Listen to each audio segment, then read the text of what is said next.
Hello and welcome to the WatchCollective2 podcast. My name is Ahmed Gaudat. I'm your host and one of the WatchCollective2.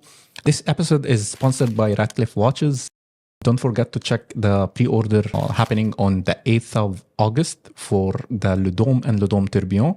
And today I have a very special guest. I have one of the top and my favorite Middle Eastern watch content creator, the guy who can tell you all that you need to know about a watch in under 1 minute. I have today Mazin Araimi. Thank you so much, Mazin, for joining me today. It's been a pleasure. It's actually my pleasure and my honor to be on the podcast, Ahmed. It was a pleasure to meet you, basically, and to be around and have a couple of talks with you.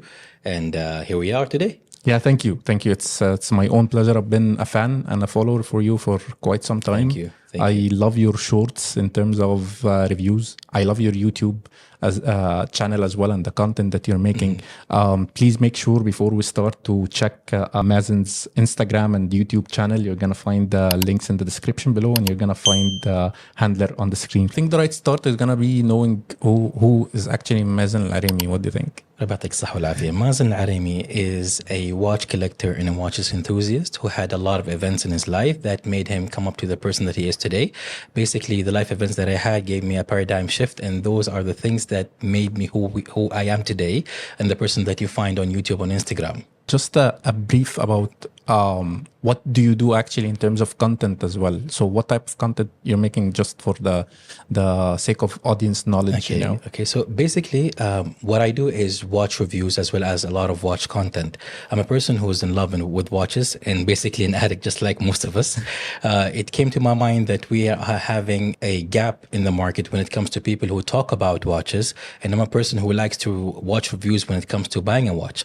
So what if we have someone who speaks in Arabic and can do that and give you all of the information you need? So that was the gap that we had, and that's where I came. That's where, and that's a huge gap. So you're one of the few people who are talking about watches. Exactly. So having a reference online to actually tell you how to buy which watch to buy is a great reference. And me being there was one of the reasons that Mazin Araimi came to be. So if I'm the person who likes to do that, and we know that most of our communities speak Arabic, yes, then it's amazing to have someone who can do that. Yeah. And that's where Mazin Araimi came. And I was the person who started, I wouldn't say the person who started the whole thing, but one of the people who was able to basically translate all of the things that all of the watch collectors and watch reviewers are doing on YouTube and bring them to reality in the Arabic language. In Arabic, yes. And maybe we can take a couple of steps back, right? Mm-hmm. And you getting into watches even. So how did you get into watches? Basically, getting into watches was the influence of my father. All of us, we have that role model that we always look up to, and usually it's our fathers. So my father was a watch collector and he was a watches enthusiast, and he was the person who loved to come and tell me about watches all the time, keeps on showing me movements, talking about Seikos and Casios and how the market goes. And even he came to a point that he brought a Rolex once. Yeah. He brought a Rolex once home, and I was like, oh, that's a Rolex. Back then I didn't know that. I didn't know like what are those brands. Those were watches to me, and it was something that my father was introducing to me. So it was an amazing outlook, basically. So knowing that he's that kind of a person, it translated into me being that person who loves watches as well. And you in terms of your content, you're actually covering the full spectrum. So exactly. I see microbrands, I see a lot of Seikos, I see a lot of high-end models as well. You talk about Omegas a lot. What kind of watches that you actually collect? So what kind of brands that you collect in your own collection, not the ones that you are talking about in terms of market knowledge? Okay, so when it comes to watches, it's basically everything for me. As long as you love the watch, you go for it. And every watch has its own story, actually. So like every watch that I had in my life have a different life event that is connected to it. And that's what watch collecting is like. If you think about it for a second, if you had an anniversary or had a graduation or any big life event in your life, a watch is connected to it. So usually for me, for now it's micro brands, and I've done a lot of big brands as well, but I am very gravitated to a lot of micro brands for the moment. So those are basically my collection consists of a lot of micro brand watches at the moment. Aren't we all? Yeah, it's true. I know that you like Seiko so much. I have a lot of thoughts about Seiko, right? And you might have seen it in a couple of other episodes that I liked Seiko so much previously, and now I think it's low in quality and really focusing on the mass production and really forgetting how the watches used to be high quality. Do you agree with me on that or no? I don't actually agree, to be honest with you. We always have to have some kind of a clash, Yeah, of right? course. So it depends on how you see Seikos and what do you mean by having a high quality watch once you look at the older models. Because Seiko was always a watch for the public. That's how I see it. Everyone has to have a Seiko somehow, somewhere in their collection. So Seikos, for me, it feels like they maintain their quality throughout the years. Not being the best, I would say. I wouldn't say that they are the best. That's basically reserved for the Grand Seikos and King Seikos, but they are a watch for the public. So for me, it makes sense that those are the watches that anyone would have at least once in their life to try out horology, basically. Yes, but let me reflect on this point one thing. So Sure. my thought is, since you're now into microbrands big time, so my thoughts are, if you get a Seiko watch and the same specs, let's say you're getting a Seiko 5 diver, right? Exactly. And with the same amount of money or the value, getting a microbrand, 99.9% the microbrand is going to be better in quality, especially bracelet. Although both of them are going to be NH35 or Exactly. NH34, right? Exactly. So Exactly. the movement is constant. Dial, bezel, bracelet, case, most probably. This is why I am protesting and uprising against Seiko, to be honest. So yeah, but this is a discussion for another day, you know. Any of the watches that you acquired throughout your watch collecting journey has a special story for you, because you know watch collecting is all about stories. Exactly. Either stories that the watch has or the stories that you create with the watch. Exactly, you know? exactly. Actually, even the last watch that I reviewed, which was by another brand that used to be a micro brand, but now it's a part of a bigger company, had a story itself. It was the New Bayo Magellan Star Trek. The story again goes back to the fact that I had a very close relationship with my father.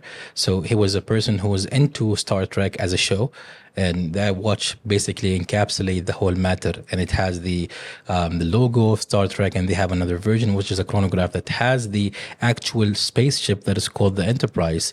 It's on the dial itself. Wow. And you can see the ship itself, as well as a couple of things that they have done differently that I haven't seen in other brands, to be honest. Like, for example, when it comes to the subdials of the watch, I haven't seen a subdial that actually rotates instead of having an indicator that rotates. So it's not the hand, it's the subdial itself. Yes. So it's rotating. So these couple of things that those other brands are doing is giving me that outlook. Okay, going back to Seiko, Seiko, yes, it's kind of a legacy brand. And when it comes to quality, they were kind of maintaining that quality. But Seiko is a thing by itself. And then having micro brands on the other hand is something by itself, which I would again go to the side of the micro brands with you, and I would say I would love to go with micro brands any other day of the week. Quality wise, yes, we do have a lot of brands, micro brands that have better quality when it comes to the finishing, to the materials itself. The movements, they are not very important these days. I would say, to me, they're not very important, because usually all of them are NH Seiko movements, from NH38 to NH05, which was used by another brand. The movements are becoming very common. But designs and outlooks and qualities differ. So putting micro brands on a hand and putting Seiko on the other hand, I would say that the micro brand might be a little bit more hefty compared to a Seiko when it comes to the same price range. Yes. So again, a micro brand any other day of the week. Yeah. I mean, you got a point there, and I agree. Let's say 90%, which is a good number. When as long as we have something in common. Yes, exactly. Any other watches that holds like special stories when it comes to collecting them? Actually, there are many, but the one that I recall now, because it's basically shows a long time partnership with the shop that I worked with from the beginning. It was the shop that saw the vision that I had when it comes to watch reviewing and having videos on YouTube that explains about watches. It was a gift actually for them. It was the first video of the year. It was a Citizen Soyosa with a yellow dial. I fell in love with the watch, to be honest. It's one of the longest videos that I have made. I was into details quite a lot when it comes to that watch, because I tried it a couple of days already, and it was something that I didn't see something as such. I heard about it, but it's different when you actually try the watch and have it on your hand. And I found out something about myself. I gravitate into yellow dials usually. I even have a yellow dial at the moment. So a yellow dial watch. So yellow was a thing, and the watch was a gift from the shop that I was working with. So it gave me that sense of being that person who is a partner, not a person who is taking watches from a shop to review, which is something that most of us watch reviewers have a challenge with, actually. Yes. Yeah. And this watch as well, it marks the start of your journey, Exactly. So it reminds you always of what you have done and what do you aspire to be. Exactly. And any other pieces that holds any special stories? Actually, I do have one. That's the Casio CMD40, which is the watch that has an IR blaster on it, which you can control the TV with. That was a gift from my father a long time back. It was one of the watches that brought me into the world of watches and digital watches itself, and it got me to know who Casio is at the beginning. And with that comes a story about the fact that, just like I said before, that my father was a watches enthusiast, and he was one of the main pushers that made me who I am today. And one of the things that I really wanted to have is for him to be proud of the things that I'm doing. Every father has those moments where they want to be proud of their son. I wanted to share this and commemorate this to him. The watches content creation, the reviews, the feedback, the collection that I had, and I gave him a couple of gifts before he passed away. Allah yarhamah. I wanted him to have that moment to say, yes, my son is a person who did all of this, especially that he was a poet and he was a artist of Arabic calligraphy. So he was a person who was into creativity. He was a creative person. He was a really creative person, actually. And he took all of that and encapsulated that into himself. And my part came to be the person who was taking all of that creative approach that he had taught me before and putting it in a way that Mazin Araimi is being viewed now. I am not at that point yet to say that, yes, I am proudly showcasing what my father is anticipating, Allah yarhamah, but one day I will, inshallah. Since you are now into microbrands, right? So what are your views on microbrands? And how do you see the evolution since you started in microbrands till now? When it comes to microbrands, one of the things that I have put in mind that those brands have nothing restricting them from doing anything that is out of the ordinary. That's what I like about them. They basically go all in, and we have a lot of examples that just like that, just like Radcliffe, Solabs, and many others. You have many options that have a lot of great designs when it comes to watches. Again, going back to the idea of movements, it's all the same movements, but when you look at it from perspective that this brand is ready to be creative with something that they don't have in the market, by either modifying or having a new design coming up in the way itself, then in that case, I don't feel like you are losing anything. Actually, you're gaining a lot from the fact that those brands are innovating and they are basically putting stuff on the market that nobody has. So it brings that point that watch collecting or watches are no longer boring. Even though we look at it as legacy items, usually people wear it as jewelry, So legacy items, but when you look at the creative designs that those brands are coming up with, it's no longer boring. It's something fun, which I love about watches. Having something fun on the wrists is amazing. And since you got in touch now with a lot of brands, I mean a lot of micro brands, have you got disappointed with any brand or any specific piece? And I know it's a critical question. Actually, I did. I was not expecting the watch to be of a low quality. When you read the spec sheet, is something else. When you have the watch in hand, is something else. It's a micro brand. I won't be able to say the name, unfortunately. I was surprised that I got a lot of good feedback when it comes to the watch, but when I actually tried it in my hand and looked into it and reviewed the watch, I was surprised that it's not on par with the expectation and the feedback that people have put for the watch.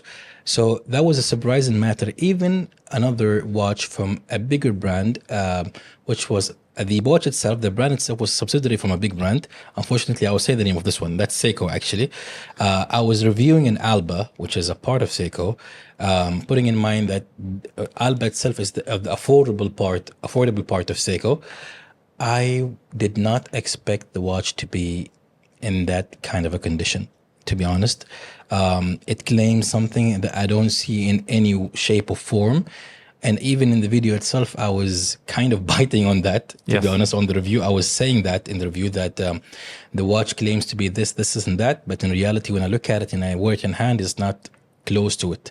It was disappointing, especially that Alba is a legacy brand. So exactly. When it comes to Alba itself being a part of Seiko, I do agree with your point at the beginning when it comes to Seikos, but Seiko itself is something else. But looking at Alba with the review itself, that was kind of a disappointing experience.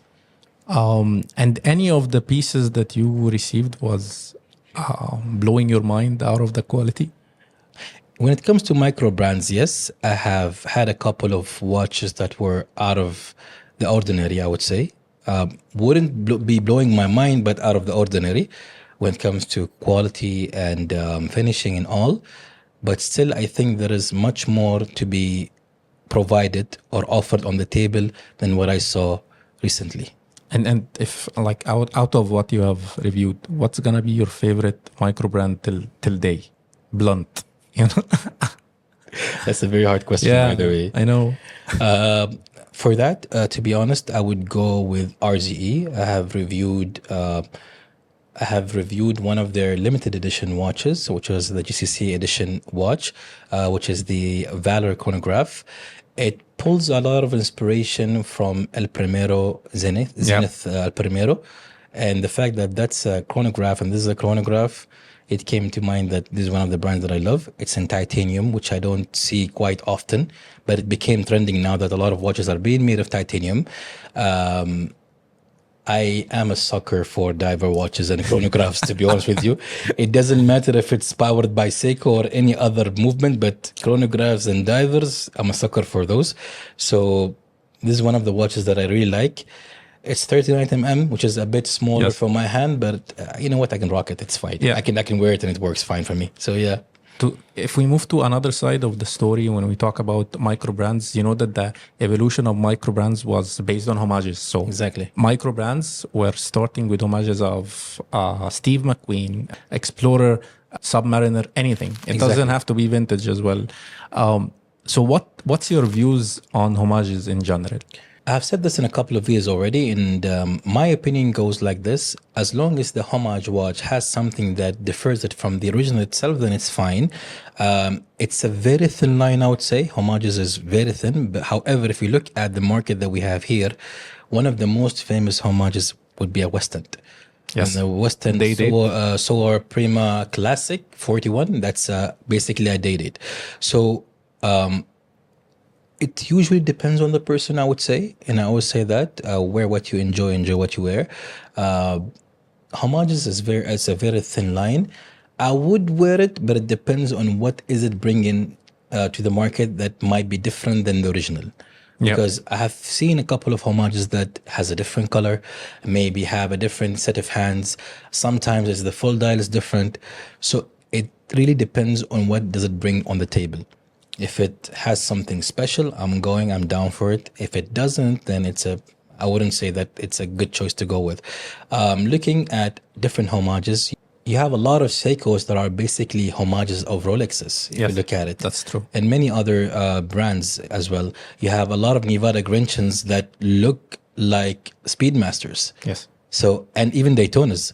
So homages is very, very common in this part of the world. Basically, in this part of the world, when it comes to watches, it's very, very common. So I don't see homages as something that I would go away from. But again, choose the watch that you want to wear. But again, enjoy it.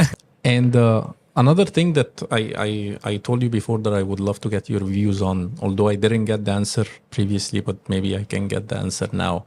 So the trend now that has been going on for a couple of years is the whole limited editions, like, right? So every brand, they do limited edition, either limited edition numbered, limited edition, one of something, or they do limited run production.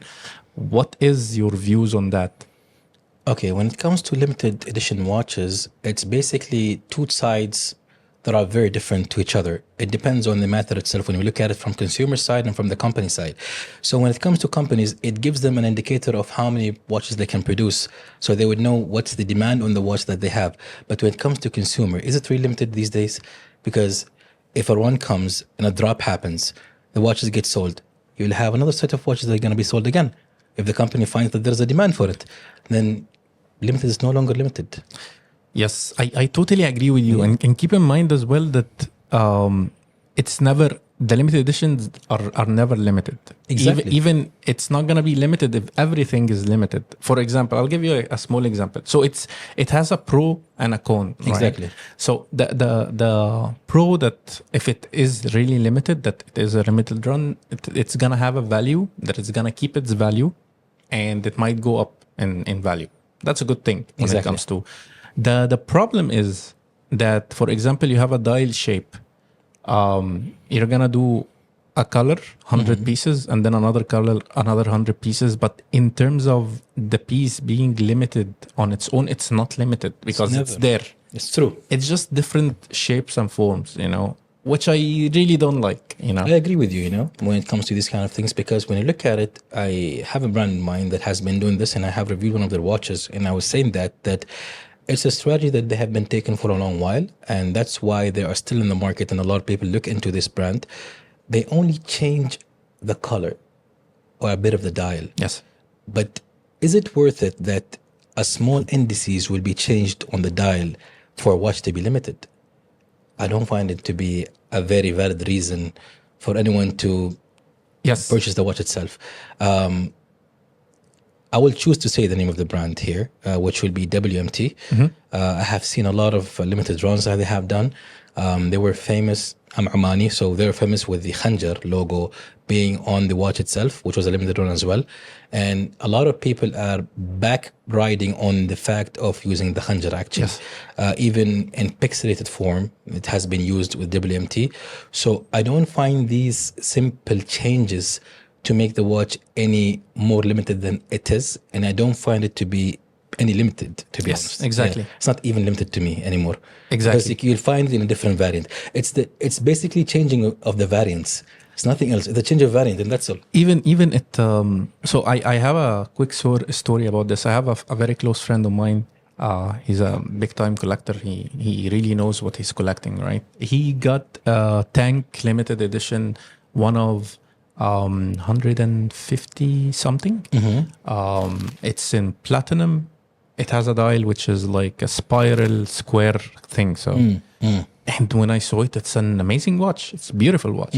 And then we were going. We were visiting Watches and Wonders, and we went to Busherer. Right. I found the same dial in gold instead of silver, and the case in yellow gold instead of platinum.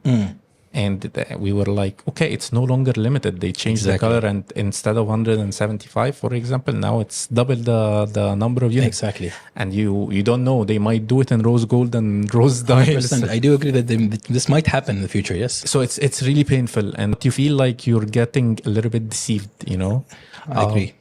But yeah, I think this is something that concerns the collector themselves or the collectors themselves, because the only person who would know that this is a limited run is either a watch enthusiast just like me and you, or the person who wears the watch itself. Yes. So who cares about it? Is it you, the one who wants to have this limited edition watch, or is it the matter that you want to show it off? It depends as well. So it's all about how to think about the matter. This is how I see it. But again, I do agree that limited watches are no longer that limited, and it's only the game of variances. I find that a lot of brands are playing this game now. As long as you put something out with a limited run, you would know what's the demand for this watch or the demand of this variant of the watch. Then in that case, make another one, it'll hit. It's the matter of hitting and missing, basically. Exactly. And a lot of brands have been doing that recently. That's how I find it. I'm yet to find one that does that. Yeah. But I'm sure I'm going to say something about it in my review. I'll be waiting for that. I've seen one of your videos previously in which you're reflecting on watches being investments. Exactly. So I would really appreciate you sharing a couple of your thoughts on this. Do you see watches as investments or no? Okay, I have never ever seen watches as an investment, and I'd never see it as an investment. It was a trend that happened, and this is how I see it. It was a trend that happened during COVID times when I would say it might be that the stock was a bit low when it comes to those watches, or the inventory was low, but I don't see watches as an investment at all. I don't find, if anyone comes and asks me today and say, Mazin, do you want, what watch would you recommend to be an investment? I would say no. There is no watches that can be investments. It's only that watches, some watches decrease in price much slower than others, but they're not investments. Yeah. You have to be extremely lucky to buy one watch and then it skyrockets. Exactly, because nobody knows how the market will go. Yes. But never ever, and this is an advice from me, never ever buy a watch, putting it in mind that it'll be an investment. It doesn't work that way. Wear it because... buy the watch because you love it and you want to have it and you have been aiming for this watch for a long while. Yes, but as an investment, it doesn't make a lot of sense, and I don't see it as a good approach when it comes to watch collecting. I do have those questions quite often on Instagram. A lot of people come and ask me, Mazin, do you think this watch will skyrocket? Will it make a lot of money later on? And the funny part that they don't even come with Swiss-made watches when they ask these questions. Oh, okay. So it's kind of baffling that the COVID effect in auctions have made it this way in other markets around the world. But again and over again, it'll never be an investment. Yeah, I agree with you, to be honest. And since you are one of the few content creators that I had on the show, but the only or the first one that is a watch reviewer, actually. I would like people to understand as well how hard it is to review a watch. So the video that they watch, for example, as a wrap-up on Instagram, which takes 1 minute, I'm pretty sure it takes hours because I don't do reviews, but I do other things. So I know how long it takes. So maybe you can share with us what would be the day in the life of a watch reviewer from the moment that you receive a watch till you post an Instagram or a YouTube video? That's a beautiful question, actually.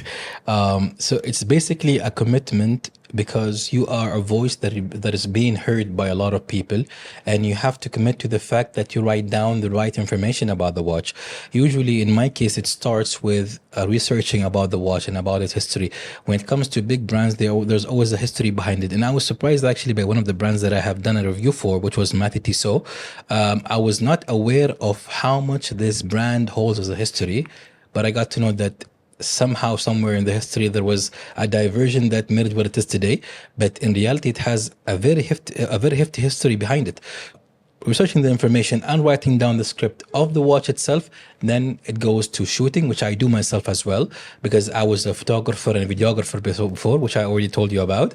Then I make sure that I am in my attire, as though what I'm doing now, in my attire, to make sure to review the watch and talk about it, and then the game starts. Yes, yes. But I know it has a lot of hassle around it. A lot of technicalities, I would say. Shooting the watch, shooting yourself, and then and maybe it's a fun fact. But one of the things that I've never done before I modeled watches or shot watches with my hands in it was doing my nails. Like doing mani-pedi kind of thing. So that was something which was done because of the whole watch thing. Actually, you brought up something that I put in mind. One of the reasons that I wear a glove in the videos, yeah, because like I was thinking about this ahead of time. That I had a couple of videos where my nails were not done the proper. We're men, that's very natural.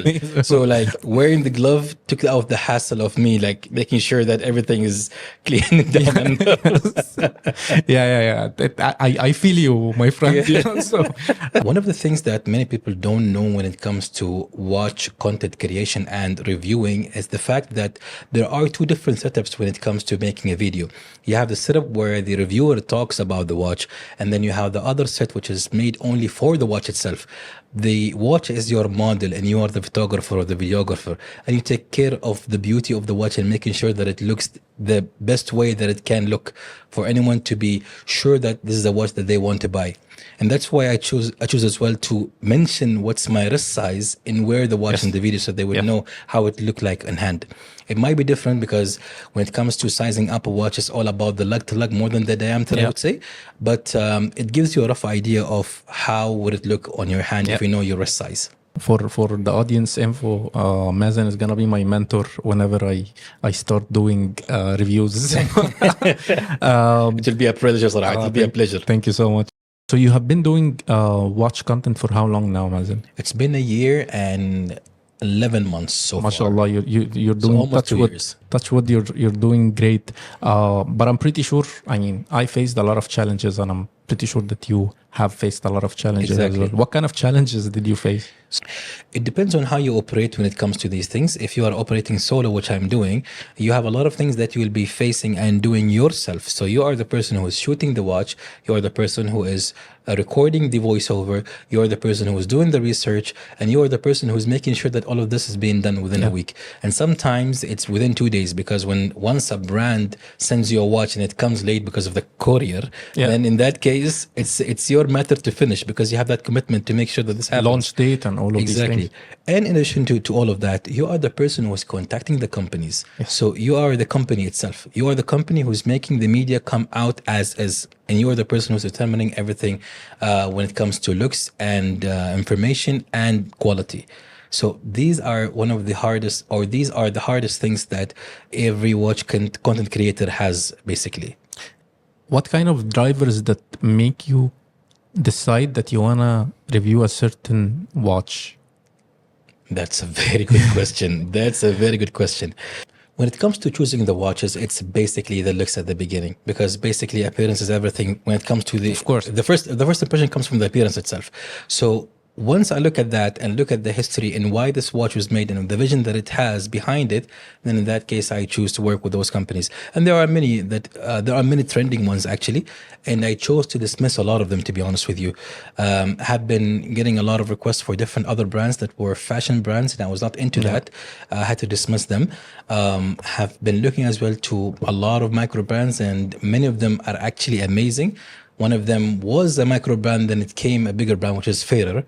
And I'm yet, by the way, if you're watching Favorite, I'm waiting for your watch to review. Yeah, it's one of my favorite brands. Really? Big time. But they don't need us much now. I would say so. But if you're watching again, I'm here. So Favorite is one of those brands. The looks is amazing. The color combination is amazing. The fact that those designers are putting this much effort to make something come up in reality that looks like this, the effort, the thinking itself should be appreciated. Yes. The creativity process should be appreciated. So looking at those from the appearance itself, you can tell. Since you do a lot of advice to your audience on Instagram and YouTube, so what kind of advice you would give to either new starting collectors or mature collectors that are still collecting, Okay, beautiful. That's another beautiful question, to be honest with you. I would say that always take your time. As collectors, we always become so enthusiastic about watches that we buy a lot of pieces, and then it comes to a point that we're like, okay, that's a lot of watches, but it's not the one that I wear. Keep in mind that enjoy what you wear and wear what you enjoy all the time. Take your time when it comes to watch collecting. Do ask around, do watch reviews, because usually they help, but of course go to the reputed source, not every other reviewer. And be happy with the collection that you have and make stories with them. And I cannot agree more, to be honest. Exactly.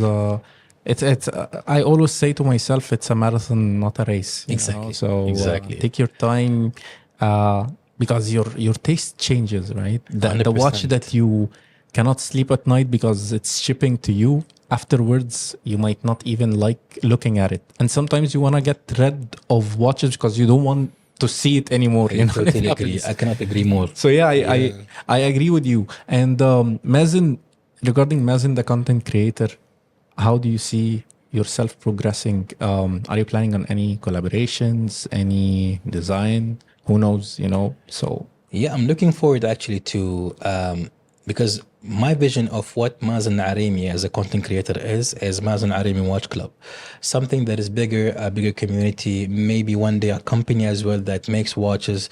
It's something that I look forward to. At the beginning, you know, once you start these kind of things, you are always in a hurry trying to create a lot of things. But looking at it, if you are patient enough to be a watch collector and take your time in watch collecting, you can be as well patient with the journey that you have as a watch content creator. Yes. So having this in mind, I am taking my time and enjoying the process, enjoying the flow of everything. And I wish you the best of luck, Mazin. I cannot wait to see you rising more and more, to be honest, because I am enjoying your content, and I wish you best of luck. Since we are running out of time, I really would like to thank you for joining me today. I really appreciate it. For sure.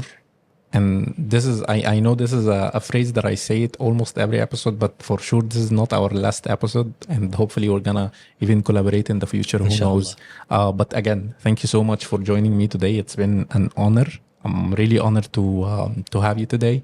And for those who are watching us at home, thank you so much for joining us. This episode is going to be available on YouTube and the other podcast platforms. Please make sure to subscribe to Mazin's channel and on YouTube and Instagram.